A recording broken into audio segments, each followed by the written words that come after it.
Assalamualaikum warahmatullahi wabarakatuh. Sebelumnya, perkenalkan nama saya Andi Vidya Amalia dengan NIM 2216054. Pada materi kali ini, saya akan menjelaskan tentang Islam sebagai landasan perkembangan ilmu pengetahuan dan teknologi. Yang perlu kita ketahui bahwa ilmu pengetahuan dan teknologi iptek membawa kemajuan signifikan dalam berbagai aspek kehidupan manusia. Berbagai inovasi telah meningkatkan kualitas hidup seperti dalam bidang kesehatan, transportasi, dan komunikasi. Namun, iptek juga memiliki potensi dampak negatif seperti kerusakan lingkungan akibat eksploitasi berlebihan, degradasi moral akibat penyalahgunaan teknologi, dan ketimpangan sosial yang semakin melebar.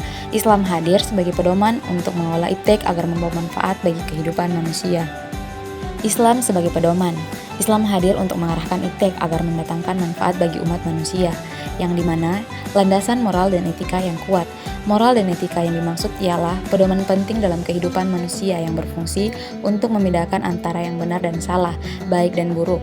Landasan ini bersumber dari nilai-nilai universal maupun agama. Dalam konteks agama Islam, moral dan etika memiliki dasar yang kokoh mengacu pada Al-Quran dan hadis yang mengatur setiap aspek kehidupan manusia, yang dimana ada akidah dan keimanan. Akidah dan keimanan menjadi dasar keyakinan untuk berperilaku sesuai dengan kehendak Allah Subhanahu wa taala. Keimanan kepada Allah menciptakan tanggung jawab moral yang mendalam di setiap tindakan manusia dinilai olehnya. Yang kedua, syariat hukum Islam, aturan yang mengatur perilaku manusia dalam hubungan dengan Allah, diri sendiri, dan orang lain. Misalnya, larangan berbuat zalim, kewajiban bersikap adil, dan mendorong perbuatan baik. Yang ketiga, akhlak etika Islami, mengajarkan nilai-nilai seperti kejujuran, keadilan, kesabaran, kasih sayang, dan tanggung jawab. Rasulullah SAW bersabda, "Sesungguhnya aku diutus untuk menyempurnakan akhlak yang mulia." Hadis riwayat Ahmad. Yang kedua, mengeliminasi dampak buruk yang dapat merugikan. Islam memberikan kerangka panduan yang jelas untuk memanfaatkan iptek secara bijaksana. Prinsip-prinsip Islam mengarahkan manusia agar teknologi dan ilmu pengetahuan membawa manfaat maksimal sekaligus meminimalkan dampak buruk.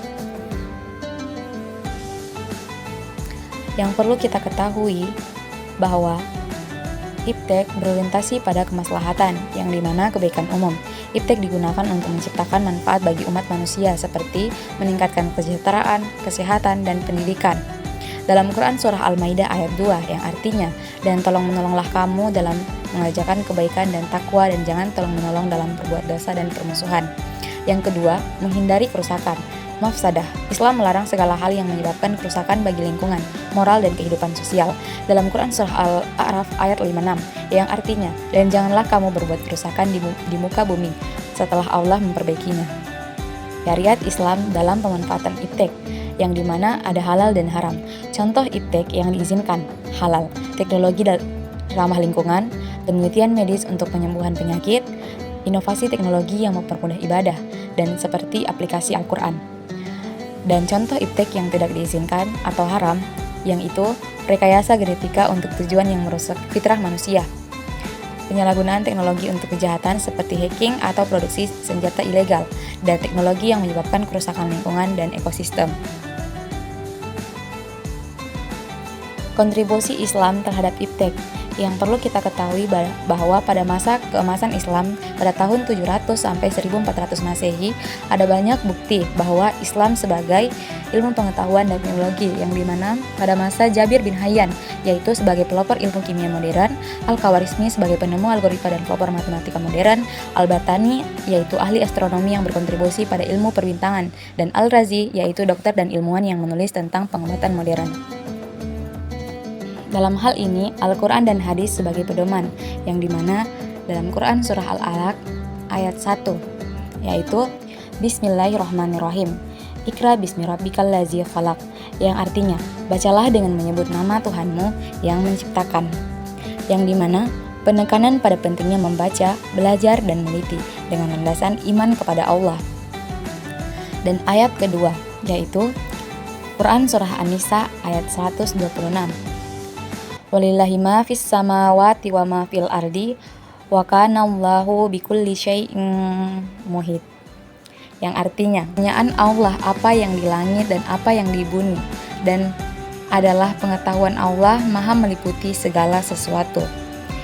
Yang dimana dalam Quran ini menjelaskan bahwa membuka wawasan bahwa semua pengetahuan berasal dari Allah Subhanahu wa taala, sehingga ilmu haruslah digunakan dengan penuh tanggung jawab. Kesimpulan yang kita dapatkan ialah iptek memiliki peran penting dalam kehidupan manusia, tetapi penggunaannya harus diarahkan agar tidak menimbulkan dampak negatif. Islam hadir sebagai pedoman moral dan etika dalam pengembangan serta penerapan iptek dengan akidah sebagai landasan pencarian ilmu dan syariat sebagai aturan penggunaannya. Berbeda dengan paradigma sekuler dan sosialis yang memisahkan agama dari iptek, paradigma Islam mengharmoniskan nilai spiritual, moral, dan ilmiah dalam kemajuan teknologi. Al-Quran dan hadis menegaskan bahwa ilmu adalah anugerah Allah Subhanahu wa taala yang harus dimanfaatkan dengan penuh tanggung jawab. Sejarah menunjukkan bahwa peradaban Islam telah melahirkan banyak ilmuwan yang berkontribusi besar dalam berbagai bidang. Oleh karena itu, integrasi Islam dan iptek menjadi kunci dalam menciptakan kemajuan yang beretika dan berkelanjutan. Sekian dari saya. Billahi fisabilil haq fastabiqul khairat. Assalamualaikum warahmatullahi wabarakatuh. Terima kasih.